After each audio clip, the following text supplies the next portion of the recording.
ನಾನು 16 ವರ್ಷ ಭಾರತೀಯ ಜನತಾ ಪಕ್ಷದ ಕಾರ್ಯಕರ್ತನಾಗಿ ಅಟಲ್ ಬಿಹಾರಿ ವಾಜಪೇಯಿ, ಲಾಲ್ ಕೃಷ್ಣ ಅಡ್ವಾಣಿ ಅವರ ಜೊತೆಯಲ್ಲಿ ಕೆಲಸ ಮಾಡಿದೆ. ಆದರೆ ಇವತ್ತಿನ ಭಾರತೀಯ ಜನತಾ ಪಾರ್ಟಿ ಪೂರ್ತಿಯಾಗಿ ಬದಲಾಗಿದೆ. ಆದ್ದರಿಂದ ಇಂದಿನ ಚುನಾವಣೆಯಲ್ಲಿ ಕರ್ನಾಟಕದ ಮತದಾರರಿಗೆ ಯಾವ ಕಾರಣದಿಂದಾಗಿ ನಾವು ಮತ ಹಾಕಬೇಕು, ಯಾಕೆ ನಾವು ಸಂವಿಧಾನವನ್ನು ಉಳಿಸಬೇಕು, ಯಾಕೆ ನಾವು ಪ್ರಜಾಪ್ರಭುತ್ವವನ್ನು ಉಳಿಸಬೇಕು, ಇದನ್ನು ತಿಳಿಸಲಿಕ್ಕಾಗಿ ನಾನು ಈ ಜಾಥಾದಲ್ಲಿ ಪಾಲ್ಗೊಂಡಿದ್ದೇನೆ. ನಾನು ಮುಂಬೈದಿಂದ ಬಂದಿದ್ದೇನೆ. ಆದರೆ ನನಗೆ ಯಾವಾಗ ನಾನು ಕನ್ನಡಿಗ, ನನಗೆ ಜಗನ್ ಅವರು ಹೇಳಿದ ನಂತರ ಈ ಜಾಥಾದ ಆಶಯ, ಗುರಿ, ಉದ್ದೇಶ ಇದನ್ನ ಸಮರ್ಥಿಸಿ, ಇದನ್ನ ಬೆಂಬಲಿಸಿ ನಾನು ಕೂಡ ಒಂದು ಅಳಿಲು ಸೇವೆ ಸಲ್ಲಿಸಬೇಕು, ಇದರಲ್ಲಿ ಪಾಲ್ಗೊಳ್ಳಬೇಕು. ಅದಕ್ಕಾಗಿ ನಾನು ಮುಂಬೈಯಿಂದ ಕರ್ನಾಟಕಕ್ಕೆ, ಮಂಡ್ಯಕ್ಕೆ ಬಂದಿದ್ದೇನೆ. ಮಿತ್ರರೇ, ಈಗ ಚುನಾವಣೆ ನಡೆದಿದೆ. ಮೊದಲನೇ ಹಂತದ ಮತದಾನ ಆಗಿದೆ. ಮಂಡ್ಯದಲ್ಲಿ ಕೂಡ ಮತದಾನ ಆಗೋದಿದೆ. 26 ನೀವೆಲ್ಲರೂ ನಿಮ್ಮ ಕರ್ತವ್ಯ, ನಮ್ಮ ಕರ್ತವ್ಯ, ಮೊದಲಿನ ಕರ್ತವ್ಯ ಅಂದ್ರೆ ನಾವು ಮತದಾನ ಮಾಡಬೇಕು. 100% ಮತದಾನ ಆಗಬೇಕು. ಮತದಾನ ಇದು ನಮ್ಮ ಹಕ್ಕು ಹೌದು, ನಮ್ಮ ಕರ್ತವ್ಯನೂ ಹೌದು. ಯಾಕಂದ್ರೆ ನಾವು ಸರಿಯಾಗಿ ಮತ ಹಾಕಿದರೆ ಮುಂದಿನ 5 ವರ್ಷದ ಭವಿಷ್ಯ ಅದು ಖಾತ್ರಿ ಆಗ್ತದೆ. ಹಾಗಾದರೆ ಮತದಾರ ಯಾವ ಕಾರಣಕ್ಕಾಗಿ, ಯಾವ ವಿಚಾರದಿಂದ ಮಾಡಬೇಕು ನೋಡಿ. ಒಂದು ಪಕ್ಷ, ಸದ್ಯ ಸರ್ಕಾರ ನಡೆಸುತ್ತಿರುವಂತಹ ಪಕ್ಷ ಹೇಳ್ತಾ ಇದೆ, ಅಬ್ ಕಿ ಬಾರ್ 400 ಪಾರ್, ಅಂದ್ರೆ ಈ ಬಾರಿ ನಾವು 3ನೇ ಬಾರಿ ಸರ್ಕಾರ ಮಾಡ್ತೀವಿ ಅಷ್ಟೇ ಅಲ್ಲ, ಲೋಕಸಭೆಯಲ್ಲಿ ನಮ್ಮ ಸೀಟುಗಳು 400ಕ್ಕೂ ಹೆಚ್ಚು ಬರೋವಿವೆ. ಅವರು ಈಗಾಗಲೇ ತಮ್ಮ ಗೆಲುವನ್ನ ಅವರು ಸಾರಿಬಿಟ್ಟಿದ್ದಾರೆ. ಅಂದ್ರೆ ಕ್ರಿಕೆಟ್ ಮ್ಯಾಚ್ ಆಗೋಕ್ಕಿಂತ ಮುಂಚೆನೆ ಒಂದು ಟೀಮಿನವರು ನಾವೇ ಗೆದ್ದಿದ್ದೇವೆ ಅಂತ ಹೇಳಿದ್ರೆ ಸಂಶಯ ಬರೋದಿಲ್ವೇ? ನೋಡಿ, ಈಗ IPL ಕ್ರಿಕೆಟ್ ಟೂರ್ನಮೆಂಟ್ ನಡೆದಿದೆ. ಈ ಟೂರ್ನಮೆಂಟ್ ನಲ್ಲಿ ಯಾವ ಟೀಮು ಹೆಚ್ಚು ರನ್ ಮಾಡ್ತದೆ ಆ ಟೀಮು ಗೆದ್ದು ಬರ್ತದೆ. ಆದರೆ ರನ್ ಮಾಡಲಿಕ್ಕೆ ಅಲ್ಲಿ ಆಟ ನಡೆಯಬೇಕು ಮತ್ತು ಅಂಪೈರ್ ನಿಷ್ಪಕ್ಷಪಾತಿಯಾಗಿರಬೇಕು. ಇವತ್ತಿನ ಚುನಾವಣೆಯಲ್ಲಿ ಒಂದು ದೊಡ್ಡ ಹೆದರಿಕೆ ಅಂದ್ರೆ ಈ ಚುನಾವಣೆ ಅಂಪೈರ್, ಚುನಾವಣಾ ಆಯೋಗ ಇದು ನಿಷ್ಪಕ್ಷ ರೀತಿಯಲ್ಲಿ ಚುನಾವಣೆ ಮಾಡ್ತದೆಯೋ ಇಲ್ಲವೋ, ಇದೊಂದು ದೊಡ್ಡ ಪ್ರಶ್ನೆಯಾಗಿದೆ ಮಿತ್ರರೇ. ಈ ಚುನಾವಣೆ ಆಯೋಗದ 3 ಸದಸ್ಯರನ್ನ ಯಾರು ನೇಮಿಸಿದ್ದಾರೆ? ಸರ್ಕಾರದವರೇ ನೇಮಿಸಿದ್ದಾರೆ. ಮೊದಲು ಇವರನ್ನು ನೇಮಿಸುವ ಸಮಿತಿಯಲ್ಲಿ ಸುಪ್ರೀಂ ಕೋರ್ಟಿನ ಮುಖ್ಯ ನ್ಯಾಯಾಧೀಶ ಇದ್ರು, ಚೀಫ್ ಜಸ್ಟಿಸ್ ಇದ್ರು. ಆದರೆ ಸರ್ಕಾರದವರು ಅವರನ್ನು ತೆಗೆದುಹಾಕಿದ್ರು. ಈಗ ಅಂಪೈರ್ ಯಾರಿರಬೇಕು ಅದನ್ನ ಒಂದು ಟೀಮ್ನವರು ನಿರ್ಧರಿಸ್ತಾರೆ. ಹಾಗಾದರೆ ಈ ಟೂರ್ನಮೆಂಟ್ ಇದು ಸರಿಯಾಗಿ ನಡೀತದೋ ಇಲ್ವೋ ಅನ್ನುವ ಒಂದು ಸಂದೇಹ ಬರ್ತದೆ.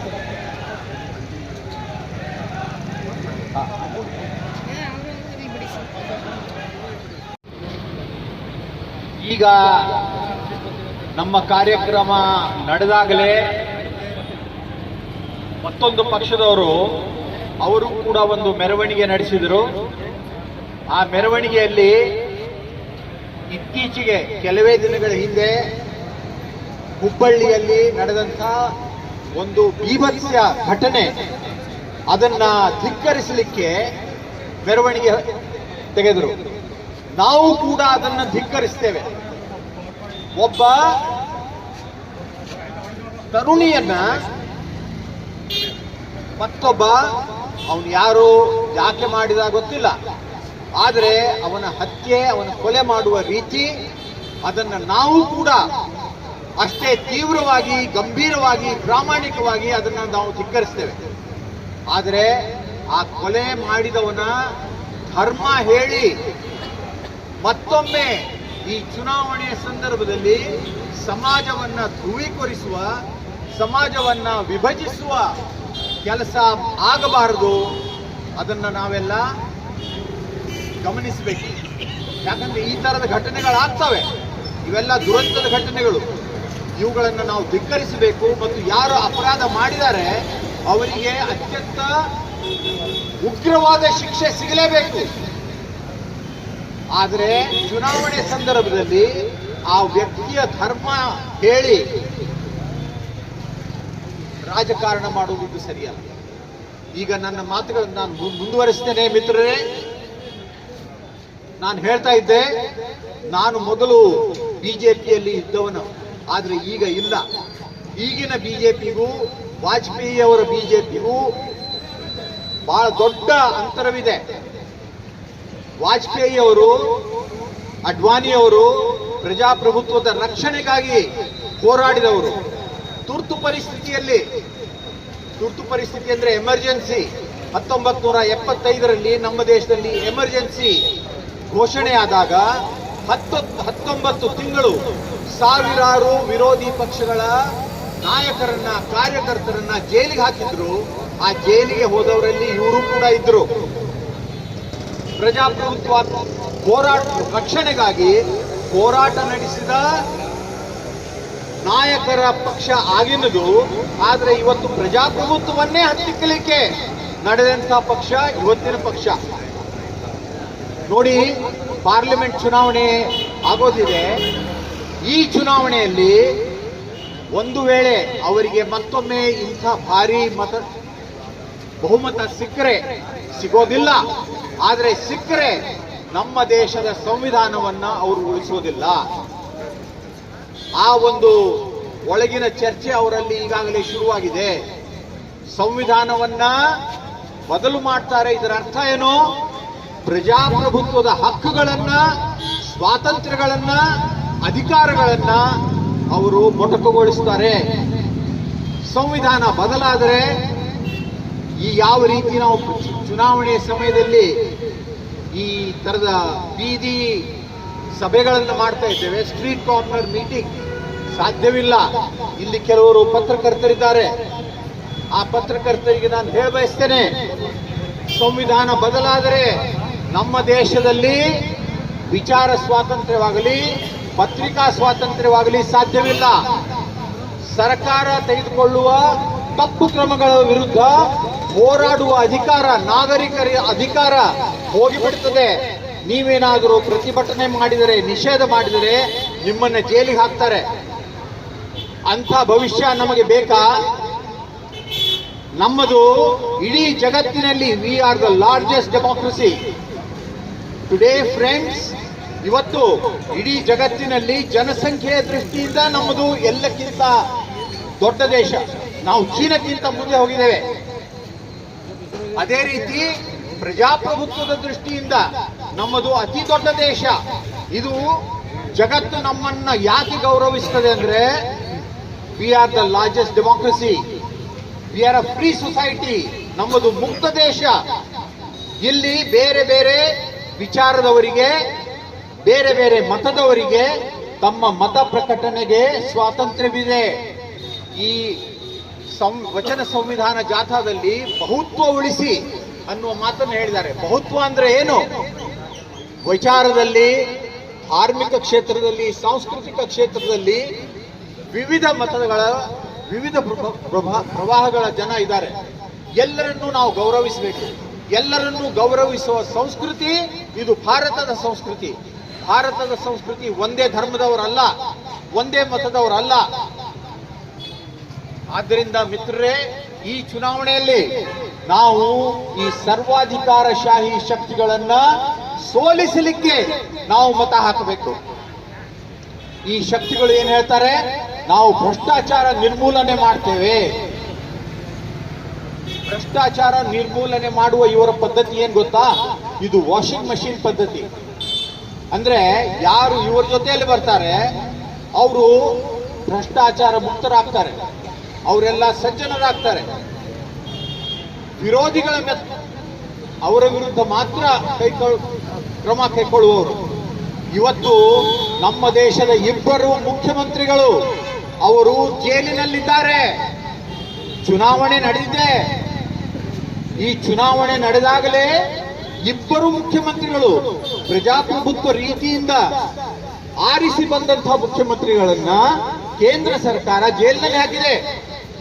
ಇಂಥ ಘಟನೆ 1952ರಲ್ಲಿ ಮೊದಲನೇ ಬಾರಿ ಚುನಾವಣೆ ನಡೆದ ನಂತರ ಇವತ್ತಿನವರೆಗೆ ಎಂದೂ ಆಗಿರಲಿಲ್ಲ. ಅವರ ವಿರುದ್ಧ ಆಪಾದನೆಗಳು ಸಿದ್ಧವಾಗಿವೆಯಾ ಕೋರ್ಟ್ನಲ್ಲಿ? ಇಲ್ಲ. ಕೋರ್ಟಿನಲ್ಲಿ ವಿಚಾರಣೆ ಕೂಡ ಶುರುವಾಗಿಲ್ಲ. ಆದರೆ ಅವರನ್ನ ಜೈಲಿಗೆ ಹಾಕಲಾಗಿದೆ. ಅವರು ನಿಜವಾಗಿಯೂ ಭ್ರಷ್ಟಾಚಾರ ಮಾಡಿದ್ರೆ ಕೋರ್ಟ್ ತನ್ನ ತೀರ್ಮಾನ ಕೈಗೊಳ್ಳಿ, ಅವರಿಗೆ ಶಿಕ್ಷೆ ಆಗಲಿ. ಹೇಮಂತ್ ಸೊರೇನ್ ಆಗಿರ್ಬೋದು ಜಾರ್ಖಂಡ್ ಮುಖ್ಯಮಂತ್ರಿ, ಅರವಿಂದ್ ಕೇಜ್ರಿವಾಲ್ ಆಗಿರ್ಬೋದು ದಿಲ್ಲಿಯ ಮುಖ್ಯಮಂತ್ರಿ, ಅವರ ವಿರುದ್ಧ ಭ್ರಷ್ಟಾಚಾರ ಆಪಾದನೆ ಆರೋಪ ಸಿದ್ಧವಾದರೆ ಅವರಿಗೆ ಶಿಕ್ಷೆ ಸಿಗಲಿ. ಆದರೆ ಕೋರ್ಟ್ನ ಬಾಗಿಲುವರೆಗೂ ಕೂಡ ಈ ವಿಷಯ ಬಂದಿಲ್ಲ. ಅವ್ರನ್ನ ಜೈಲಿಗೆ ಹಾಕಿದ್ದಾರೆ. ಇದೆಂಥ ನ್ಯಾಯ? ಇವತ್ತು ಹೀಗಾದ್ರೆ ಇವರು ಮತ್ತೊಮ್ಮೆ ಆರಿಸಿ ಬಂದರೆ ಇವತ್ತಿನ ಆಳುವ ಪಕ್ಷ ಮತ್ತೊಮ್ಮೆ ತೀಸರಿ ಬಾರ್ 400 ಪಾರ್. ಹಾಗಾದರೆ ನಮ್ಮ ಕರ್ನಾಟಕದ ಮುಖ್ಯಮಂತ್ರಿಗಳು ಕೂಡ ನೀವೆಲ್ಲ ಆರಿಸಿದಿರಿ, ಅವರನ್ನು ಕೂಡ ಜೈಲಿಗೆ ಹಾಕಬಹುದು. ಇದು ನಿಮಗೆ ಒಪ್ಪಿಗೆಯಾ? ಆದ್ರಿಂದ ಈ ವಾಷಿಂಗ್ ಮಷೀನ್ ನ್ಯಾಯ ನಮಗೆ ಬೇಡ. ಈ ಸುಳ್ಳಿನ ರಾಜಕಾರಣ ನಮಗೆ ಬೇಡ. ಇದನ್ನ ಸಿದ್ಧಪಡಿಸಲಿಕ್ಕಾಗಿ ನಾವು ಬುದ್ಧಿವಂತಿಕೆಯಿಂದ ಸುವಿಚಾರ ಮಾಡಿ ನಿರ್ಣಯ ತೆಗೆದುಕೊಳ್ಬೇಕಾಗಿದೆ. ಈ ಒಂದು ಉದ್ದೇಶದಿಂದ ಜಗನ್ ಮತ್ತು ಅವರ ಸಂಗಾತಿಗಳು ಈ ಜಾಥಾ ಶುರು ಮಾಡಿದ್ದಾರೆ. ನೋಡಿ, ಜಗನ್ ಅವರ ಪರಿಚಯ ನನಗೆ ಇರಲಿಲ್ಲ. ಒಂದು ತಿಂಗಳ ಹಿಂದೆ ನನಗೆ ಫೋನ್ ಮಾಡಿದ್ರು ಬೊಂಬೈಯಲ್ಲಿ. ಹೀಗೆ ನಾವು ಮಾಡ್ತಾ ಇದ್ದೇವೆ ಅಂದಾಗ ನಾನು ಕೂಡಲೇ ಇವರ ಉದ್ದೇಶವನ್ನು ಬೆಂಬಲಿಸಿ ನಾನು ಬಂದಿದ್ದೇನೆ. ಎಷ್ಟು ಸಾಹಸದ ಕೆಲಸ ನೋಡಿ. ಇವರ ಹತ್ರ ಹಣ ಇಲ್ಲ, ಲಕ್ಷಾವಧಿ ಕೋಟ್ಯಾವಧಿ ಹಣ ತೆಗೆದುಕೊಂಡು ಈ ಪಕ್ಷದಿಂದ ಹಣ ತೆಗೆದುಕೊಂಡು ಆ ಪಕ್ಷದಿಂದ ಹಣ ತೆಗೆದುಕೊಂಡು ಅವರಿಗಾಗಿ ಪ್ರಚಾರ ಮಾಡುವ ಜನ ಇವರಲ್ಲ.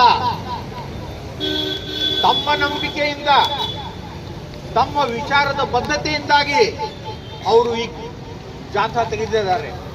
ಇವರಿಗೆ ಬೆಂಬಲ ನೀಡುವ ಕರ್ತವ್ಯ ಯಾರ್ದು? ಅದು ನಿಮ್ಮದು. ನಾನು ಈ ಬೀದಿಯಲ್ಲಿ ಈ ಸ್ಟ್ರೀಟ್ ಕಾರ್ನರ್ನಲ್ಲಿ ನಾನು ಮಾತಾಡ್ತಾ ಇದ್ದೇನೆ.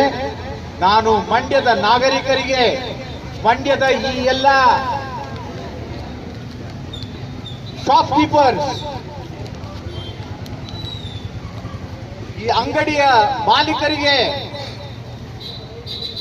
ಮಂಡ್ಯದ ಎಲ್ಲ ನಾಗರಿಕರಿಗೆ ನಾನು ಹೇಳ್ತೇನೆ, ರೈತ ಬಂಧುಗಳಿಗೆ, ಕಾಲೇಜಿನಲ್ಲಿ ಕಲಿಸುವಂತಹ ಶಿಕ್ಷಕರಿಗೆ, ದಲಿತ ಸಂಘಟನೆಗಳಿಗೆ ಎಲ್ಲರಿಗೂ ನಾನು ಒಂದು ಮನವಿ ಮಾಡ್ಕೋತೇನೆ. ಪ್ರೊಫೆಸರ್ಗಳಿಗೆ, ವಿದ್ಯಾರ್ಥಿಗಳಿಗೆ, ಮಹಿಳೆಯರಿಗೆ ನಾನು ಒಂದು ಮನವಿ ಮಾಡ್ಕೋತೇನೆ. ಮತದಾನದ ದಿನ ನಿಮ್ಮ ಕರ್ತವ್ಯವನ್ನು ಪಾಲಿಸಿರಿ. ಆದರೆ ಅದಕ್ಕಿಂತ ಮುಂಚೆ ತುಂಬು ಹೃದಯದಿಂದ ಎಷ್ಟು ನಿಮ್ಮಿಂದ ಸಾಧ್ಯವೋ ಅಷ್ಟು ಇವರಿಗೆ ಸಹಕಾರ ನೀಡಿ, ಆರ್ಥಿಕ ಸಹಕಾರ ನೀಡಿ. ಒಂದು ಇಂಥ ಜಾಥಾ ಇಡೀ ಕರ್ನಾಟಕದಲ್ಲಿ ತೆಗೆದುಕೊಂಡು ಹೋಗ್ಲಿಕ್ಕೆ ಇದು ಬಹಳ ಕಷ್ಟದ ಕೆಲಸ. ಇದಕ್ಕೆ ಹಣ ಬೇಕು. ಇವರೆಲ್ಲೂ 5 ಸ್ಟಾರ್ ಹೋಟೆಲ್ನಲ್ಲಿ ಇರುವವರೆಲ್ಲ ಇವರು. ಇಂಥ ಪ್ರಜಾಪ್ರಭುತ್ವ ರಕ್ಷಕರಿಗೆ ಬೆಂಬಲ ಮಾಡುವ ಕರ್ತವ್ಯ ನಮ್ಮೆಲ್ಲರ ಕರ್ತವ್ಯ. ಈ ಕರ್ತವ್ಯವನ್ನು ನೀವು ನಿಭಾಯಿಸಿ ಪ್ರಜಾಪ್ರಭುತ್ವವನ್ನು ಉಳಿಸಿರಿ. ಕರ್ನಾಟಕವನ್ನು ಮತ್ತೊಮ್ಮೆ ನಾವು ಶಾಂತಿಯ ತೋಟ ಮಾಡೋಣ. ಕುವೆಂಪು ಅವರ ಎಷ್ಟು ಉದಾತ್ತ ಮಾತು. ಎಲ್ಲ ಜನಾಂಗಗಳ ಶಾಂತಿಯ ತೋಟ, ಕರ್ನಾಟಕವನ್ನು ಶಾಂತಿಯ ತೋಟ ಮಾಡೋಣ, ಭಾರತವನ್ನ ಶಾಂತಿಯ ತೋಟ ಮಾಡೋಣ, ಇಡೀ ಜಗತ್ತನ್ನ ಶಾಂತಿಯ ತೋಟ ಮಾಡೋಣ. ಈ ಒಂದು ಉದ್ದೇಶ, ಇದು ಬಸವಣ್ಣನವರ ವಿಚಾರ, ಇದು ಮಹಾತ್ಮ ಗಾಂಧಿಯವರ ವಿಚಾರ, ಇದು ಅಂಬೇಡ್ಕರ್ ಅವರ ವಿಚಾರ, ಇದು ಕುವೆಂಪು ಅವರ ವಿಚಾರ, ಈ ವಿಚಾರ ಎಲ್ಲ ಮಹಾಪುರುಷರ ವಿಚಾರ. ಇವರೆಲ್ಲರ ಪ್ರೇರಣೆ ತೆಗೆದುಕೊಂಡು ನಾವು ಈ ಚುನಾವಣೆಯ ಹೋರಾಟದಲ್ಲಿ ಹೆಜ್ಜೆ ಇಡೋಣ. ಪ್ರಜಾಪ್ರಭುತ್ವಕ್ಕಾಗಿ, ಸಂವಿಧಾನಕ್ಕಾಗಿ ನಾವು ನಮ್ಮ ಕರ್ತವ್ಯವನ್ನ ನಿಭಾಯಿಸೋಣ ಅಂತ ಹೇಳಿ ನನ್ನ 4 ಮಾತುಗಳನ್ನು ಮುಗಿಸ್ತೇನೆ. ಜೈ ಹಿಂದ್, ಜೈ ಕರ್ನಾಟಕ, ಜೈ ಜಗತ್.